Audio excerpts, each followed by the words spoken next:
Hi, Abraham. What exactly is a thought? It's a point of focus.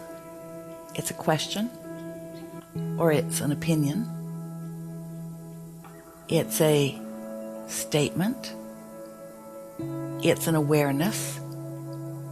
It really is an interpretation, your interpretation of a vibration. So it's a culmination of how you've been trending as it is focused in any moment in time.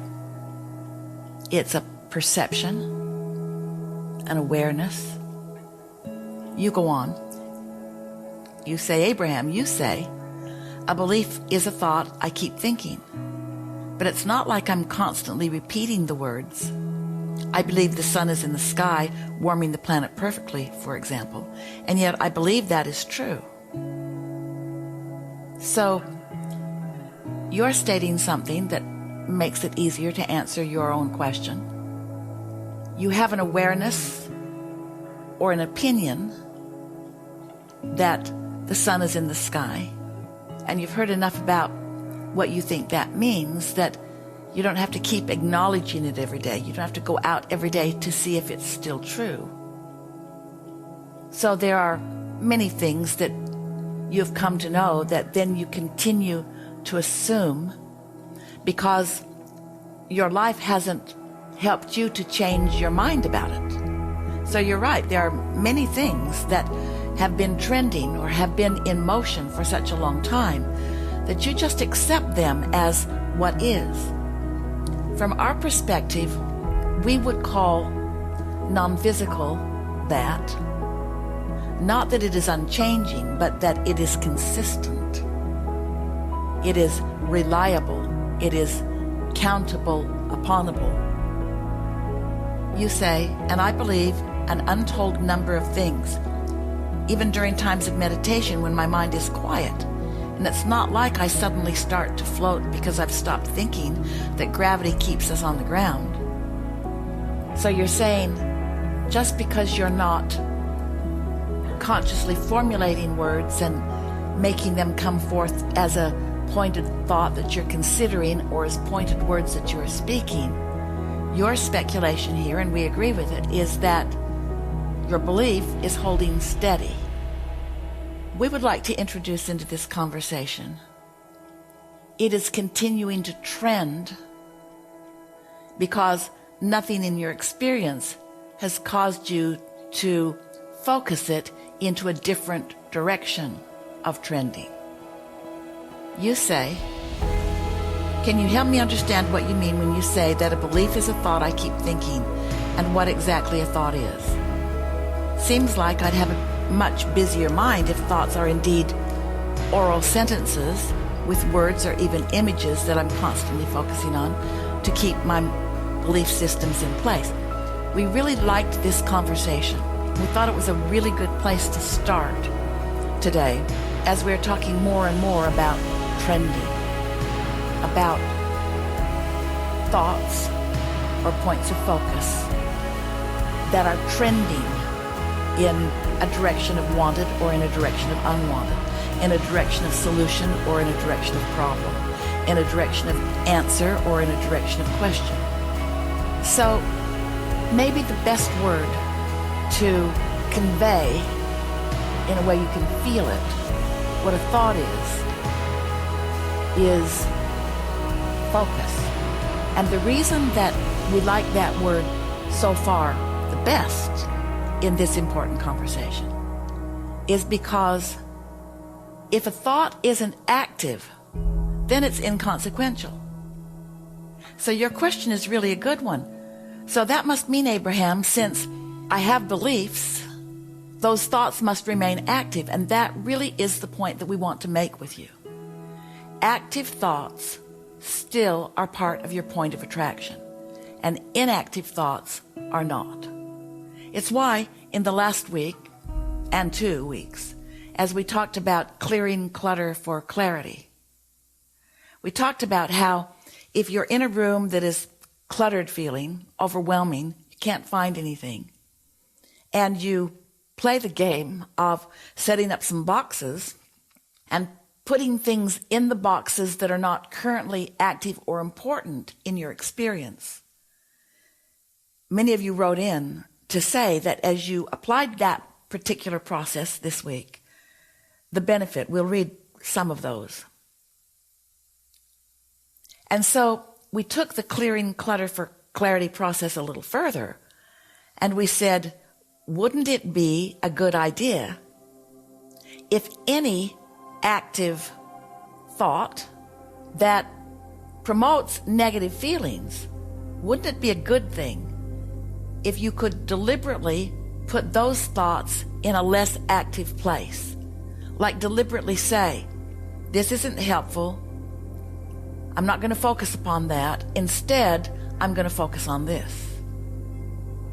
Esther had the most remarkable experience this week because if you've been listening to us for a little while, a few weeks ago, she let you know through an email, and we talked about it a bit, that she got shingles. A very unpleasant experience, to say the very least. Clarifying experience. And we don't want to get into the what brought it on part. Maybe something will inspire that later on. But it was a manifestation that was not far apart from some of the worry and anxiety that she'd been feeling over a number of different things that mostly had to do with the world at large and other people and people she cares about and blah, blah, blah. And herself in relationship to all of that too. But the reason that we're wanting to bring it up now is because in the last several days, as the experience of the discomfort of the shingles has begun to subside some, Esther noticed something quite incredible, because she thought, I've been sitting through these weeks of mostly uncomfortable being in my skin. But during the Abraham Now broadcast, I've not had an awareness of that discomfort that was so chronic and steady most of the time, day and night. And she thought, that's so interesting. It's the same body, and it's the same shingles, and it's the same blisters on the skin. It's the same nerve endings. But when Abraham is flowing through me, Abraham's mind has me. And when I'm flowing through me, I might be in sync with Abraham, or maybe not. And since these shingles showed up, they've been on my mind, not on Abraham's mind, but on my mind. And Esther thought, that really is worth thinking about. Now she accepts, and you most likely do too, that her Abraham experience is quite extraordinary in that she has come into vibrational alignment with us, and her expectation is such through all the many years of trending with us that she can release her perspective easily and trend with the vibrational frequency of us. But really, it's the same body, just with a different emphasis. Her inner being and the gang that hangs out with her inner being, that's what Abraham is focused upon solutions, not focused upon problems. That's why we say to you that source energy and your inner being has compassion for where you are, not empathy or sympathy. We do not focus upon your hurt, your pain, your anguish, your grief. We focus upon the desire that you now hold as a result of those experiences. And so Esther decided to really give this some of her attention. And she noticed that every now and again, through something she received on her phone, or something that came in an email, or something that someone said to her, something that she heard on television, or a thought that was randomly moving through her unfocused, unfiltered mind, she would feel physical discomfort happening at a more acute level. And she would say, enough already. This has been weeks. I am so done with this. At which point the discomfort would accentuate to the point that she was wondering almost what to do. How can I stay in my body?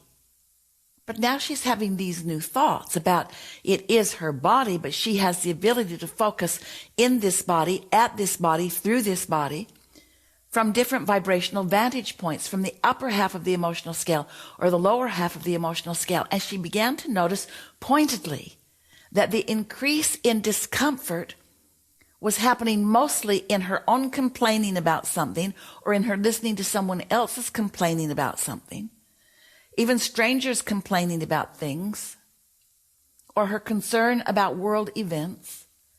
It was extraordinary to her to begin to notice that she could hold herself for minutes at a time in comfort just with the focus of her mind. And every now and again, her mind would go off on a tangent, off on a trend that she hasn't taken the time to do anything about. And then. So, we're just throwing this in. We want you to feel the power of your focus.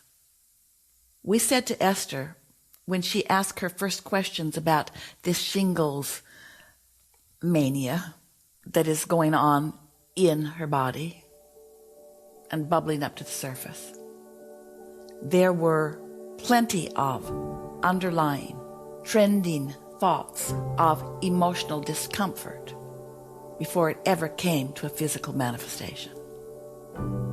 And the fact that you're willing to endure the discomfort rather than do something about it by reaching for a better feeling thought is what we have always meant when we say you got some negative vibration going on. That's what your point of attraction is, and you don't do something about it, it will get bigger. And then Esther understood so clearly by taking it to an even further extent. The actual physical discomfort is controllable with her thought. The actual physical discomfort, just like the emotional discomfort, is controllable with thought. But, of course, it all depends upon how you're trending. Something really blindsiding you because you've been trending that way, unaware of it because you've grown accustomed to that same negative emotion. It's just the way life is these days. It's just what life is during the pandemic. It's just something I put up with. Friends, we don't think it's a good idea to put up with negative emotion. And we think it's a really good idea to have so many goals and so many intentions in place that anything that's in the way sticks out like a sore thumb and you recognize it as a trend that is not serving you. You can focus yourself into better and better feeling emotions. And you can focus yourself into better and better feeling manifestations too. But it takes understanding what a thought is, as our friend is wanting to know. A thought is a focused vibration that then plays a scenario in your mind. A thought is a sophisticated, evolved vibration that has enough momentum and enough cooperative components, wanted or unwanted, that you are able to translate a meaning from it.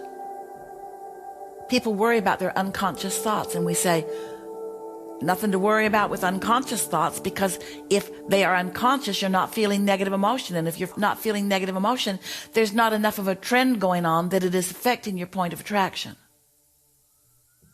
What a good conversation.